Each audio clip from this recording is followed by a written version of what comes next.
European Union bosses have been forced to shelve plans for the bloc's post-Brexit rebuild after the coronavirus crisis raised significant questions over its role in the world, and the deadly disease may have even triggered a new Brussels power grab.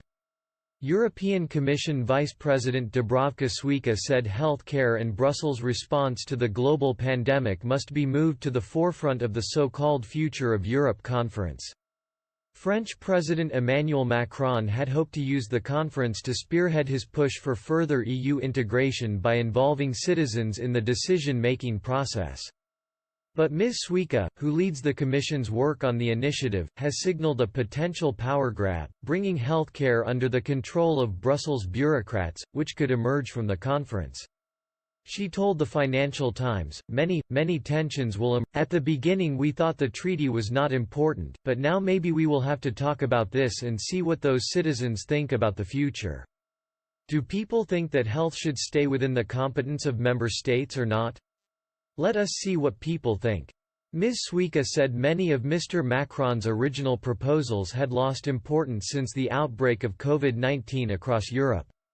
The pro-Brussels French leader had planned to use the conference to reopen talks on the Spitzencandidate process, the system that allows the biggest parties in the European Parliament choose candidates to be Commission President.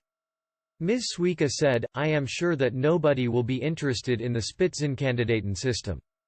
She insisted the conference should now be used to heal bitter divisions within the bloc over Brussels' slow response to the coronavirus crisis. Europe's worst affected countries, Italy and Spain, have sent furious warning shots over the bloc's future after their neighbors protested their demands for financial help to aid their economic recovery from the impact of the global pandemic.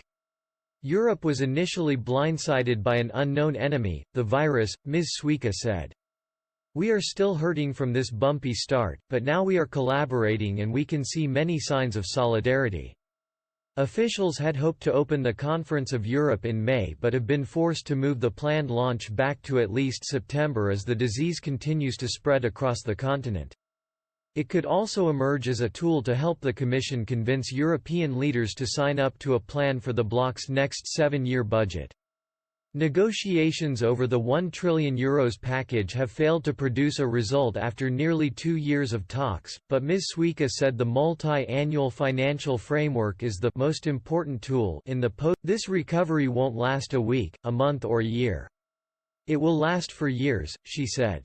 But critics have said her plans ignored recent spats between member states over sharing the debt burden of the coronavirus crisis. Former MEP Andrew Duff said, frankly, the idea that the treaty has to be altered to supply the EU with greater competence in the questions of pandemic isn't too serious.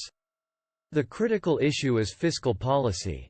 The refusal of the Eurogroup and the Council to do anything serious in the area of bonds in creating mutualized debt is by far the most important thing. A European Commission spokesman said, the views which were expressed are personal comments that were made by Ms. Šuica in the context of an interview. They do not clearly engage or represent the Commission's view at this stage. At the moment it is clear all of the European institutions are very much focused on dealing with the current crisis, and we have also said there will come a time when we will need to reflect on the lessons